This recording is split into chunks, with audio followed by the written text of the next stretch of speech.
سارے تعریفوں کے پل باندھنے شروع کر دیتے. ہمیں ایک اتفاق ہوا, سردیوں میں ایک بلی بیمار تھی, ویسے ہی کوئی اسٹرے کیٹ تھی, تو میری ایک نیبر بھی آ گئی. تو وہ بات ہماری ہوئی کہ میں نے کہا کہ یہ وہ لگ رہا تھا کہ مر رہی ہے نا, کانپ رہی تھی اور اس کی بہت عجیب حالت تھی. تو میں نے کہا مجھے سمجھ نہیں آ رہی اس کا کیا کیا ہے. تو کہنے لگی اچھا میں نا ڈاکٹر سے پوچھ کر آتی. تو وہ ڈاکٹر کے پاس چلی گئی. تو وہاں جو لوگ تھے نا وہی, یعنی یہ میں آپ کو بتا رہی ہوں ریاکاری کی طرف کیسے ہم پل کیے جاتے, کہ وہ کہتی وہاں 2-3 لوگ کھڑے تھے. تو جب پوچھا تو ڈاکٹر تو عام ڈاکٹر تھا, ویٹنری نہیں تھا. تو اس نے اپنے طور پر کہا یوں کر لیں یوں کر لیں. تو وہ جو لوگ کھڑے تھے تو ان میں سے ایک صاحب نے پوچھا تاڑی بلی ہے, پالی ہوئی ہے؟ انہوں نے کہا کہ نہیں پالی ہوئی نہیں ہے, کہیں سے آ گئی. تو کہتی کہ وہ جو 2-3 لوگ تھے وہ سب کہنے لگے کہ واہ واہ آپ کتنا اچھا کام کر رہی, کتنا نیکی کا کام کر رہی ہے. تو کہتی میں چڑ گئی, میں نے کہا کہ وہ تو مجھے پتا ہے میں نیکی کا کام کر رہی, کوئی حل بتائیں آپ لوگ. تو ہوتا یہی ہے کہ آپ کوئی اچھا کام کرنے لگتے ہیں اور شروع کرتے ہیں, آپ کے اس کام کو اتنا چڑھایا جاتا ہے کہ نیکی اور خیر کے ساتھ شروع کیے گئے کام پر ڈسٹریکٹ ہو کر آپ ریاکاری میں کب اتر جاتے ہیں پتہ نہیں چلتا, اور وہ عمل خالص نہیں رہتا. اسی لیے صحابہ کرام رضی اللہ عنہم علیہم اجمعین نیکیوں کو چھپاتے تھے.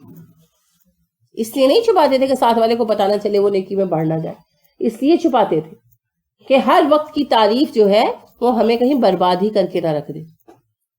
اسی لیے علی رضی اللہ عنہ نے کہا میرا دوست وہ نہیں ہے جو میری تعریف کرے, میرا دوست تو وہ ہے جو مجھے میری خامیوں سے آگاہ کرے. تو ہر وقت کی تعریفیں پتہ کیا کرتی ہیں, بندے کو یہ آہستہ آہستہ خیال آنے لگتا ہے میں تے ہوں ہی چنگا, میں تے بہت اچھا. وہ پھر ایک اصلاح کا عمل رک جاتا ہے, ایک یہ اثر آتا ہے. دوسرا اثر یہ آتا ہے کہ انسان ہر کام میں تعریف کا طلبگار ہو جاتا ہے. جب یہ دل میں ہر وقت خواہش آنے لگے, ایک تو نارمل ہے نا کہ آپ نے کوئی خاص کام کیا ہے, کوئی خاص کام, کوئی خاص کھانا بنایا, تو آپ کہتے ہیں اچھا کیسا بنا ہے, دیٹس نارمل. لیکن اگر آپ کو ہر وقت یہ ہے کہ ہر آیا گیا میری تعریف کرے, تو پھر دل میں ریاکاری کی بیماری لگ چکی ہے. ایک تو یہ نا کہ آپ عید پر خاص طور پر تیار ہوئے کہ شادی کا کوئی موقع ہے اور آپ نے خصوصی تیاری کی ہے, تو آپ پوچھتے ہیں میں کیسی لگ رہی ہوں. دس از نارمل, کیونکہ خصوصی تیاری کی ہے. لیکن اگر آپ ہر وقت چاہتے ہیں کہ ہر کوئی آیا گیا میری تعریف کرتا رہے اور مجھے بتاتا رہے کہ تم دنیا کی حسینہ عالم ہو اور تم بہترین ہو, تو پھر اس کا مطلب کیا ہے, دل کو بیماری لگ چکی ہے. کیونکہ تعریف کی طلب ہر وقت ہونا بھی ریاکاری کی علامت ہے. ٹھیک ہے, تو ہمیں اپنے آپ کو چیک کرتے رہنا چاہیے.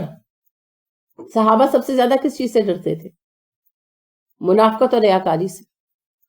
دونوں کا کافی بھائی چارہ ہے ویسے, منافقت اور ریاکاری ملتے جلتے امراض ہے. تو صحابہ ان 2 چیزوں سے بہت ڈرتے تھے, اور مومن کو ہمیشہ ان 2 چیزوں کا خوف رہتا ہے. جب دل اس بات سے بے نیاز ہو جائے نا کہ میں ریاکار, میں تو مومن پکا, اس وقت تو پکا ریاکاری کا مسلک ہے. جب یقین ہو جائے نا کہ میں اور منافق نہیں میں تو پکا مومن, اس وقت سمجھ لیں کہ دل کو منافقت کا مسلک ہے. جیسے پاگل کہتے ہیں نا میں صحیح.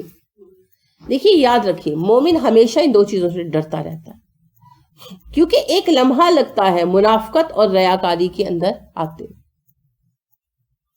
تو ریاکاری سے پناہ مانگنی چاہیے. دعا یاد کیا ہے؟ یاد ہی نہیں ہے, پہلا لفظ ہی غلط. طاہر قلبی, اللہم طاہر قلبی من النفاق وعملی من الریا ولسانی من الکذب وعینی من الخیانہ فإنک تعلم خائنۃ الأعین وما تخفی الصدور. اب دیکھیں اس میں فرق کیا ہے. اللہم طہر قلبی من النفاق وعملی من الریا. غور فرمائے کیا فرق ہے دونوں. کوڑے والا ہے ذرا پلیز دیکھو.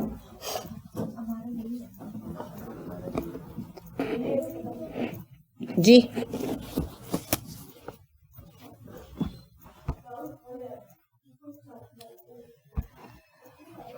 میں دوبارہ جملہ دہراتی ہوں، پھر غور کریں. اللہم طہر قلبی من النفاق وعملی من الریاء. کیا فرق ہے نفاق اور ریا میں؟ دل میں ہے لیکن عمل. جی، نفاق دل میں ہوتا ہے، ریا عمل میں ہوتی ہے. چیز دونوں ایک ہے. دکھاوا، منافق بھی تو دکھاوا کرتا ہے نا. میں مسلمان ہوں، ہے نہیں. تو منافق میں بہت عمل والا ہوں، ہے نہیں. بیٹھ کر لوگوں میں ظاہر کرنا میں بہت عالم ہوں، ہے نہیں. میں بہت عابد ہوں، ہے نہیں. میں بہت سخی ہوں، ہے نہیں. اور ریاکار بھی یہی کر رہا ہے. تو فرق کہاں ہے؟ منافق اعمال نہیں، اعتقاد کے اعتبار سے خراب ہوتا، سوچ. اور ریاکار عمل کر کے صرف نیت غلط رکھنے کے سبب سے خطا کھاتا ہے، بات کھاتا ہے. وہ اعتقاد کی بیماری ہے اور یہ اعمال کی خرابی ہے. ٹھیک ہے؟ اسی لیے دعا میں فرق ہے. اللہم طہر قلبی من النفاق، نفاق کو دل سے نکال دے. وعملی من الریا، اور عمل میں سے ریاکاری کو نکال دے. منافق تو کچھ کرتا ہی نہیں ہے اور ریاکار سب کچھ کرتا ہے، اور پھر بھی رد کر دیا جاتا ہے، مردود ہو جاتا ہے، کیونکہ نیت ٹھیک نہیں.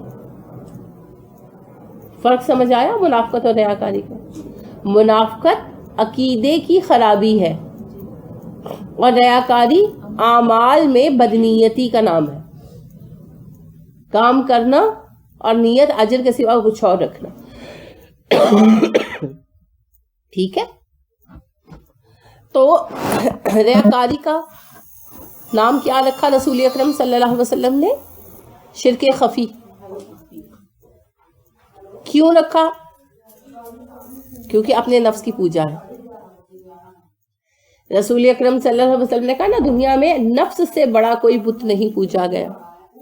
ایک بندے کی خواہش ہے کہ وہ قاضی القضا بنا دیا جائے، چیف جسٹس بنا دیا جائے. اب چیف جسٹس کون بنتا تھا؟ چیف جسٹس سب سے نیک آدمی بنتا تھا. اب وہ خوب نیک کام کرتا ہے کہ مجھے چیف جسٹس بنا دیا جائے. تو پھر نیکی کس کے لیے ہے؟ اللہ کے لیے یا سلطان کے لیے؟ سلطان وقت کے لیے.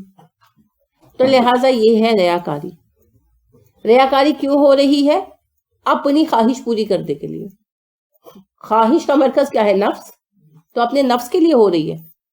تو پھر کس کے لیے عمل کر رہا ہے؟ اپنے نفس کے لیے نا. شرک ہے، اسی لیے سے شرک خفی کہا. جی، پوشیدہ شرک. تو ریاکاری شرک جتنا بڑا خطرہ اور اس سے بچنا ضروری ہے. تو رسول اکرم صلی اللہ علیہ وسلم نے اسے دجال سے بھی بڑا فتنہ قرار دیا. کہا میں دجال سے بھی بڑے فتنے سے آگاہ کروں.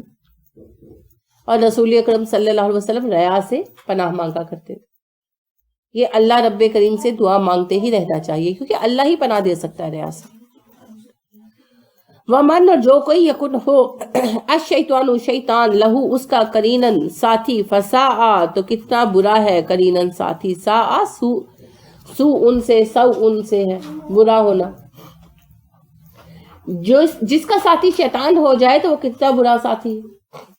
کس کا ساتھی ہوگا شیطان؟ ریاکار کا. کیونکہ شیاطین ریاکاری کرتے ہیں نا، تو ریاکار کے پاس پھر وہ رہنا پسند کرتے ہیں. آپ کس کے پاس رہنا پسند کرتے ہیں؟ جو آپ جیسے کام کرتا اس کے پاس دل لگتا ہے نا. جیسے اگر کوئی آرٹ کی تعلیم لے رہا ہو، فائن آرٹس کی، پینٹر بن رہا ہے، اچھی بات ہے، کوئی حرج نہیں. پینٹر بن رہا ہے تو اس کو ان لوگوں کے پاس بیٹھنے میں مزہ آتا ہے نا جو پینٹنگ شینٹنگ سے دلچسپی رکھتے ہیں، مزاج ملتے ہیں. اگر کوئی جو ہے وہ لوہے کا کام کرتا، آپ دیکھیں آپ کسی دعوت کا ارینج کرتے تو کیا ہوتا ہے، تھوڑی دیر بعد ٹولیاں بن جاتی ہیں. ہم مزاج لوگ ایک طرف ہو جاتے ہیں، بینکرز ایک طرف ہو جاتے ہیں، ہے نا. جو ایک کاروباری ہے وہ ایک طرف ہو جاتے ہیں، جو نوجوان ہے وہ ایک طرف ہو جاتے ہیں. خواتین بھی اسی طرح، ساسیں ایک طرف ہو جاتی ہیں، بہویں ایک طرف ہو جاتی ہیں، کنواری بچیاں ایک طرف ہو جاتی ہیں. ان کے مسائل ملتے جلتے ہوتے ہیں نا. لہٰذا کنواری بچیاں ایک طرف ہو جاتی ہیں. اب بچیوں میں بھی آپ دیکھیں کہ 16-17 سال تک کی بچیاں الگ ہوتی ہیں اور 18 سال سے اوپر کی بچیاں الگ ہوتی ہیں کیونکہ ان کی دلچسپیاں الگ ہوتی ہیں. تو یہ قدرتی عمل ہے. آپ انہی کے ساتھ رہنا پسند کرتے ہیں جو آپ کے ہم ذوق ہوں, آپ کے ہم مزاج ہوں. تو غالب کہتے ہیں ہم پیش آؤ ہم مشربو ہم راز ہے میرا, ہم پیش آؤ ہم مشربو ہم راز ہے میرا, غالب کو برا کیوں کہوں اچھا میرے آگے. تو ہم مزاج بندے کے ساتھ دوستی ہو جاتی ہے. اب بات یہ ہے کہ شیطان کو بھی وہی لوگ بھاتے ہیں جو اس کے جیسے ہیں. تو شیطانیت کا بنیادی عنصر ہی ریاکاری ہے, یاد رکھیے. کیونکہ شیطان تو بہت عبادت گزار تھا مگر عبادت کر رہا تھا منصب اعلیٰ پانے کے لیے, خلافت پانے کے لیے, اللہ کی رضا کے لیے نہیں کر رہا تھا. بس فرق اس بات کا تھا. آدم علیہ السلام نے چاہے 4 دن اللہ کی اطاعت کی, کسی منصب کے لیے نہیں کی کیونکہ انہیں پتہ ہی نہیں تھا کہ کوئی منصب بھی ہے نا. وہ تو خود بخود لگے ہوئے تھے. اور شیطان نے پتہ نہیں کتنے سال کی, بعض کہتے ہیں 1000 سال, بعض کہتے ہیں پتہ نہیں 2000 سال, کوئی پتہ نہیں, کوئی صحیح سند نہیں.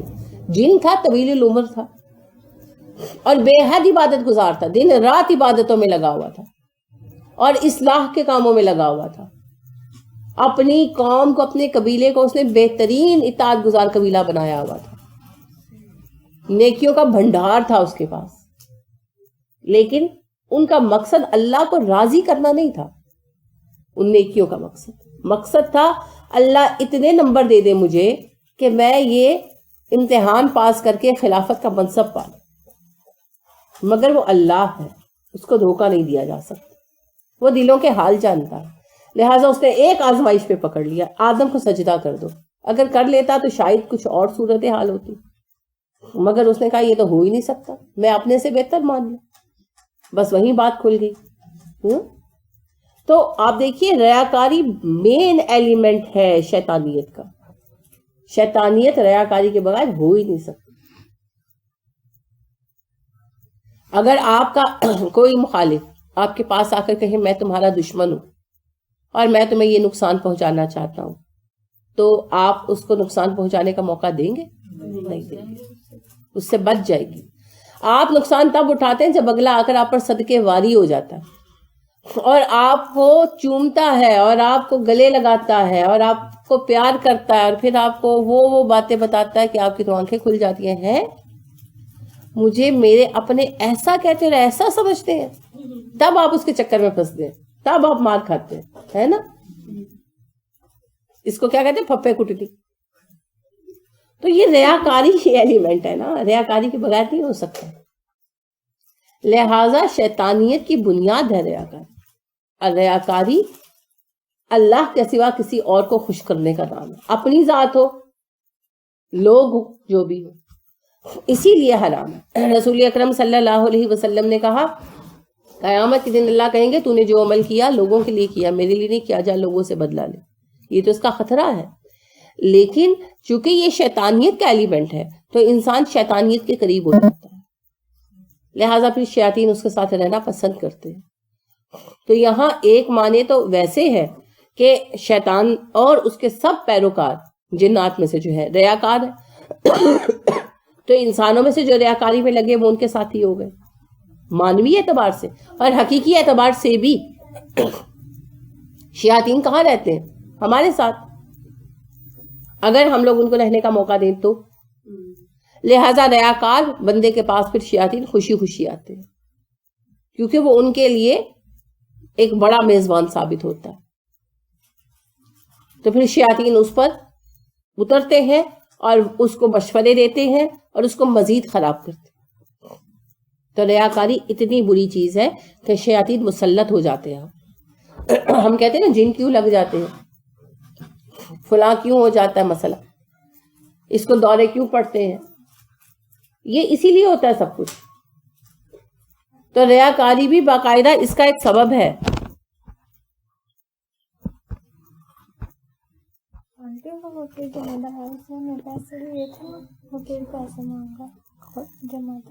اسے کاپی اس دن تو آپ کو پیسے دی, ہاں اس کو وہ ابھی اس دن تو آپ کو دیے پیسے.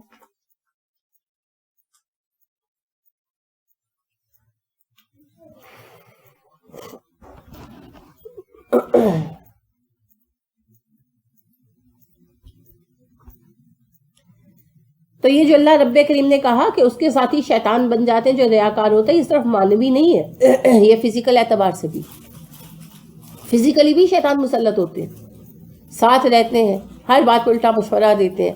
لہٰذا ایسے لوگ جو ریاکار ہوتے ہیں پھر رفتہ رفتہ کیا ہوتا ہے، بدتمیز، منہ پھٹ ہوتے جاتے ہیں. پھر آپ دیکھیں کہ ریاکاری کی مختلف شکلیں ہیں نا، جیسے جن کو اپنی خوبصورتی دکھانے کا بہت شوق ہے تو آغاز میں خالی میک اپ شیک اپ ہوتا ہے، پھر آہستہ آہستہ کیا ہوتا ہے، کپڑے شارٹ ہونے شروع ہو جاتے ہیں، ہے نا، غیر انسانی فیشن ہونے شروع ہو جاتے ہیں. کوئی گرے میک اپ کر کے آ رہا ہے. مغرب میں آپ دیکھیں کیا ہے، کپڑے بھی شارٹ ہو گئے، میک اپ بھی غیر انسانی حد تک ہوتے چلے گئے.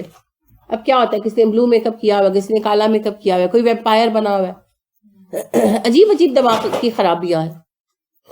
میں سب سے منفرد نظر آؤں، مجھے جو دیکھے دیکھتا رہ جائے. اس چکر میں کوئی اپنے بال سفید کرا رہا ہے، کوئی لال کرا رہا ہے، کوئی سفید لال پیلے نیلے طوطا بنا ہوا ہے، اچھے بھلے انسان ہو کر شکلیں بگاڑی ہوئی ہیں. کسی نے آنکھوں میں بالیاں یہاں ڈالی ہوئی ہیں، ہے نا، کسی نے زبان میں ڈالی ہوئی ہیں، کسی نے ناک میں ڈالی ہوئی ہیں، کسی نے گالوں میں ڈالی ہوئی ہیں.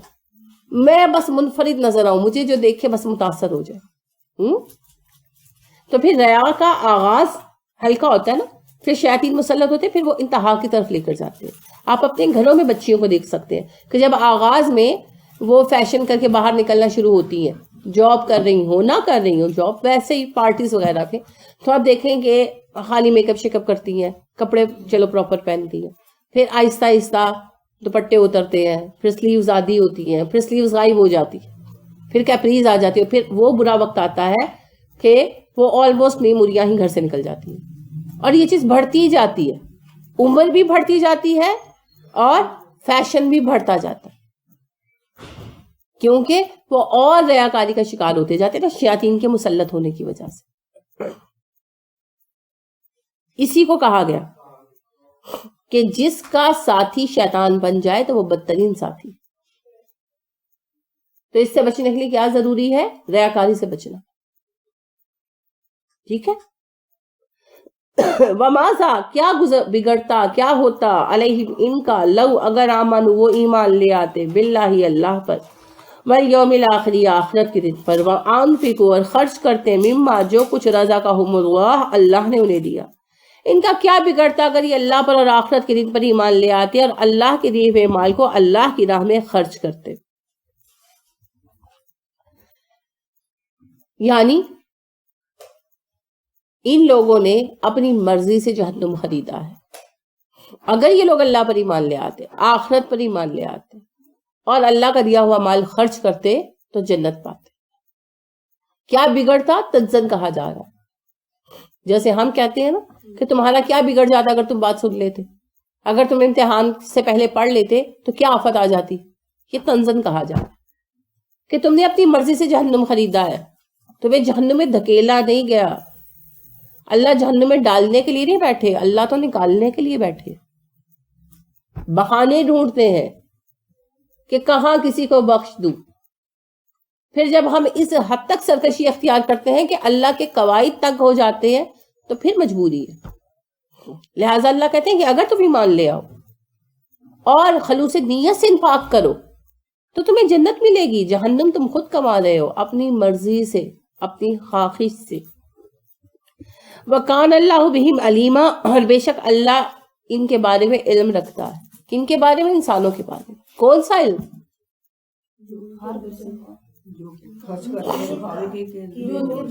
کس نیت سے خرچ رہے ہیں یا کس نیت سے عمل کرتے ہیں. جی بات یہ ہے، علم اللہ بذات خود رکھتا ہے. پہلی بات یہ سوچنا غلط فہمی ہے کہ فرشتوں کی رپورٹ سے اللہ کو پتہ چلتا. اللہ تو خود نگران ہے. رپورٹوں کا مرتب کروانا صرف اس لیے ہے کہ انسان کے سامنے ثبوت رکھا جائے اس کے گناہوں کا. اللہ بذات خود جانتا. اور دوسری بات یہ کہ فرشتے صرف عمل لکھتے ہیں، اللہ دل کا حال جانتا. ثبوت کیا ہے اس بات کا؟ شیطان جب اللہ کے حضور تھا تو فرشتے اس کے حق میں تھے نا, اللہ رب کریم اس سے متاثر تھے نا. تو اللہ رب کریم نے اس سجدے کے ذریعے اس کا راز کھولا. فرشتے اس کے دل کا حال نہیں جانتے تھے. فرشتے صرف ہمارا عمل لکھ سکتے ہیں, ہمارے دل کی نیت نہیں جانتے. نیتوں کا علم صرف اس کے پاس. اسی لیے شفاعت بلا اجازت نہیں ہوگی. شفاعت کے لیے اجازت مانگی جائے گی, اجازت ملنے پر شفاعت ہوگی, کیونکہ اللہ کو پتا ہے کوئی شفاعت کا اہل ہے یا نہیں. ٹھیک ہے, یہاں یہی مراد ہے کہ میں جانتا ہوں سب کچھ, مجھے کسی کے بتانے کی ضرورت نہیں ہے, اور چونکہ میں دلوں کا حال جانتا ہوں تو فیصلہ میں ہی کروں گا. ان اللہ, بے شک اللہ, لا یظلم, ظلم نہیں کرتا, مثقال, مقدار کے برابر, ذرۃ, ذرہ کے. اللہ ایک ذرہ برابر ظلم نہیں کرتا. کس پر؟ کسی پر. اللہ نے ظلم حرام کر لیا ہے اپنے. وَإِن تَكُ, اور اگر ہو, حسنۃ, ایک نیکی, یضاعفھا, وہ اسے دگنا کر دے گا. وَيُؤْتِي, اور وہ دیتا ہے, مِن لَدُنْہُ, اپنی طرف سے, اجر عظیم, اجر عظیم. نیکی کو اللہ بڑھا دیتا ہے. ایک نیکی جو ہے نا کتنے گنا ہوتی ہے؟ 10 گنا. ہر نیکی کے لیے وعدہ ہے. اور اس کے بعد پھر اللہ اس پر اپنی طرف سے کتنا دیں گے اس کا کوئی قید نہیں ہے. اس کے لیے مخصوص پیمانہ کیا ہے؟ حسن نیت. جتنی نیت اچھی ہوگی اتنا اللہ اس پہ اجر بڑھاتے چلے جائیں گے. ٹھیک ہے, اسی لیے انتہا کی کوئی قید نہیں, لیکن 1 ضرب 10 ابتدا ہے. اسی لیے علامہ ابن کثیر کہتے ہیں کہ جس کی اکائیاں اس کی دہائیوں سے جیت جائے اور جس کی دہائیاں اس کی اکائیوں سے ہار جائے وہ بڑا ہی بد نصیب ہے. برائی اکائی ہی رہتی ہے نا, برائی تو بڑھائی نہیں جاتی, اور نیکی 1 ضرب 10 کر دی جاتی ہے. تو کہتے ہیں پھر بھی اس کے باوجود جس کی دہائیاں ہار جائے اکائیوں سے تو وہ بڑا ہی بد نصیب ہے. سمجھ آئی بات؟ نہیں ہے. اگر ایک انسان ایک برائی کرتا ہے تو 1 ہی لکھی جاتی ہے, اور ایک نیکی کرتا ہے تو 10 لکھی جاتی ہے. تو ایک دن کا ایوریج نکالیں تو جو 1 ہے وہ 10 سے بڑھ جائے ٹوٹل میں, تو پھر بے وقوف کون ہے؟ جس نے 1 کر کے برائیاں جمع کر لی. اس کا مطلب یہ اس نے برائیاں بہت اکٹھی کر لی نا. سمجھ رہے ہیں آپ؟ سمجھ آئے؟ تو کہتے ہیں جس کی دہائیاں اس کی اکائیوں سے ہار جائیں, کہ نیکیاں 1 ضرب 10 ہونے کے باوجود کم ہو جائے اور برائیاں 1 کی 1 ہی رہے گی پھر بھی زیادہ ہو جائے, تو پھر وہ بہت بے وقوف ہے. پھر ایسے کو تو کوئی نہیں بچا سکتا. فَكَيْفَ, کیا ہوگا, اذا, جب, جیتا, ہم لائیں گے, من کل امت, ہر امت سے, بشہیدن, ایک گواہ, وجینا, اور ہم لائیں گے, بکا, تجھے, علی ہؤلاء, ان سب پر, شہیدت, گواہ. اور پھر اس وقت ان کا کیا عالم ہوگا جب ہم ہر امت میں سے ایک گواہ لے کر آئیں گے اور آپ صلی اللہ علیہ وسلم کو ان سب لوگوں پر گواہ بنا کر لائیں گے. آپ کو پتا ہے نا یہ امت مسلمہ کا ٹائٹل ہے, سٹیٹس ہے, لوگوں پر گواہ ہونا. تحویل قبلہ میں آپ نے پڑھا ہے, اللہ نے کہا ہم نے قبلہ بدل دیا تاکہ ہم تمہیں لوگوں پر گواہ بنائیں اور رسول تم پر گواہ. تو ہر امت کے نبی کو بلایا جائے گا اس پر گواہی دینے کے لیے, اور سب انبیاء کی حقیقت اور صداقت کی گواہی کون دیں گے؟ رسول اکرم صلی اللہ علیہ وسلم اور ہمارے صلحاء. اسی بارے میں کہا جا رہا ہے کہ قیامت کے دن یہ لوگ کس طرح فیس کریں گے جب سارے انبیاء کی گواہی لی جائے گی اور آپ صلی اللہ علیہ وسلم کو سب پر گواہ بنایا جائے گا, کس منہ سے انکار کریں گے؟ اس وقت ان کی شرمندگی کا کیا عالم ہوگا جب سارے انبیاء کھڑے ہو کر کہیں گے کہ ہم نے پیغام دیا تھا اور یہ بات ثابت ہو جائے گی. تو پھر کس طرح اپنے آپ کو ڈیفینڈ کرے گی؟ کیونکہ پیغام نہ ملا ہو تو چلو کوئی بہانہ بن جائے, جب ثابت ہو جائے گا کہ پیغام مل گیا تو پھر کیا بہانہ بنائیں گے, کیا عذر پیش کریں گے؟ یومئذ, جس دن, یودو, چاہے گا, الذین, وہ لوگ, کفروا, جنہوں نے کفر کیا, وعصوا الرسول, رسول کی نافرمانی کی, لو, کاش, تو سوا, برابر ہو جائے, سوا سے ہے نا برابر ہو جانا, تو سوا برابر ہو جائے, بہم الارض, ان پر زمین. یہ وہ دن ہوگا جب کافر اور نبی کے رسول کے نافرمان چاہیں گے کہ کاش زمین پھٹے, وہ اس میں سما جائے, زمین ان پر برابر ہو جائے, زمین میں دفن ہو جائے, انتہائی شرمندگی کے وقت کہتے ہیں نا کہ کاش زمین پھٹتی میں سما جاتا، وہی محاورہ استعمال ہوا کہ اللہ فرماتے ہیں اتنے شرمندہ ہوں گے اس دن جب سب انبیاء کرام علیہ السلام گواہی دیں گے.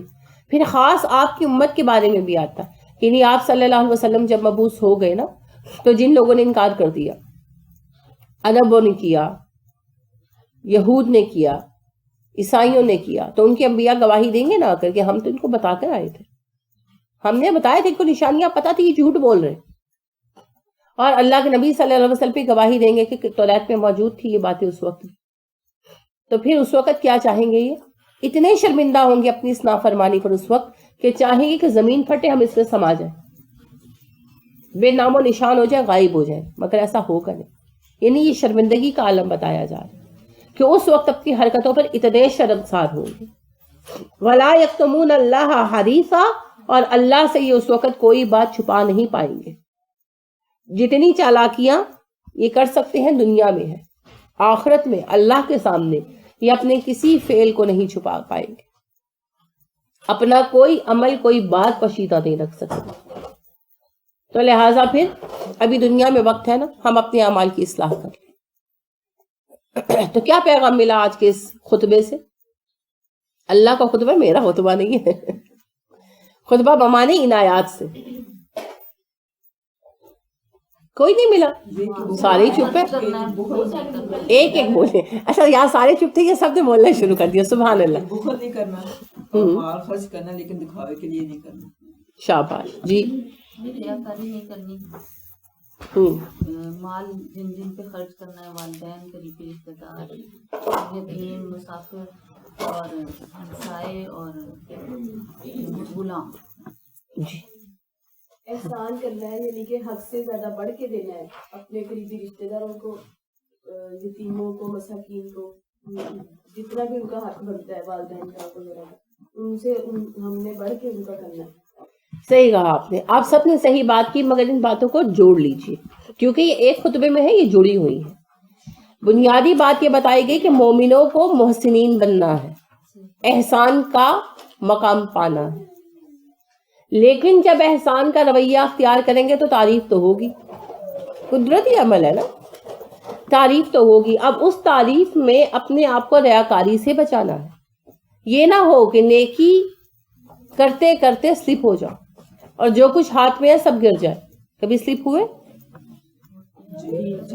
ہاتھ میں جو کچھ ہو سب کچھ گر جاتا ہے، تو ایسا سلپ نہیں ہونا.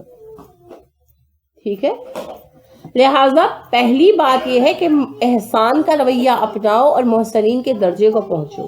لیکن جب احسان کی روش پر چل پڑو تو پھر ریاکاری سے بچو، کیونکہ ریا تمہاری سب سے بڑی دشمن ہے. ریاکاری سے بچنے کے لیے پوشیدہ نہیں کیا کرو، چیزوں کو لوگوں سے بچا لو، اپنے آپ کو آزمائش سے محفوظ رکھو. کیونکہ اگر ریاکاری کی تو بھی سب اعمال ضائع ہو گئے، اور اگر خرچ نہیں کیا، ایک آسان حل نکلتا ہے نا بظاہر کہ بھئی احسان کا رویہ اختیار نہ کرو، ریاکاری کا خطرہ ہی نہیں آئے گا، لیکن پھر وہ بخل ہو جائے گا، اور بخل کی سزا بھی جہنم ہے. تو احسان کرنا ہی کرنا ہے، ہر حال میں کرنا ہے، لیکن ریاکاری سے بھی بچنا ہے. تو اس کے لیے دو بنیادی چیزیں ہیں. ایک، پوشیدہ طور پر کام کرنے کی کوشش کرنا، اور بعض صورتحال ایسی ہوتی کہ پوشیدہ ہو نہیں سکتا، تو اس میں اللہ سے دعا کرتے رہنا.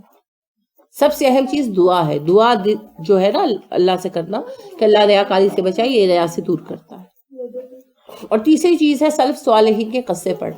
جب ان کی نیکیوں کے تذکرے پڑھتے ہیں نا تو پھر اپنی نیکیاں بڑی محدود اور چھوٹی نظر آتی ہے. اس سے بھی اوقات میں رہتا ہے بندہ، پتہ چلتا رہتا ہے کہ بڑا بڑا کام کر گئے لوگ، اگر ہم نے کچھ کر دیا تو کوئی کارنامہ نہیں کیا. اس سے بھی فرق پڑتا ہے. ٹھیک ہے، تو ریا سے بچنے کے لیے عملی اقدامات کرنے ہوں گے. کیا کیا؟ نیکی کو پوشیدہ رکھیں، اللہ سے دعا کریں، اور سلف صالحین کے تذکرے پڑھیں. تو پھر آپ کو پتہ چلتا ہے کتنا کام ہوا ہے. ٹھیک ہے. اور اللہ رب کریم نے یہ ارشاد فرما دیا کہ اگر ایسا نہیں کرو گے، کیا نہیں کرو گے؟ احسان کا رویہ اختیار نہیں کرو گے تو قیامت کے دن شرمندہ ہوگے. کسی بھی شکل میں نبی کی نافرمانی کرو گے، بخل کر کے یا ریاکاری کر کے، تو کیا ہوگا؟ شرمندہ ہوگے. اتنے شرمندہ کہ چاہو گے زمین میں دفن ہو جاؤ اور آج کا دن نہ دیکھنا پڑے، مگر اس وقت یہ چیز کام نہیں ہے. تو پھر آج ہمیں کیا کرنا ہے؟ احسان کرنا ہے اور ریا سے بچنا ہے. اور ریا سے بچنے کے لیے عملی اقدامات کرنے ہوں گے.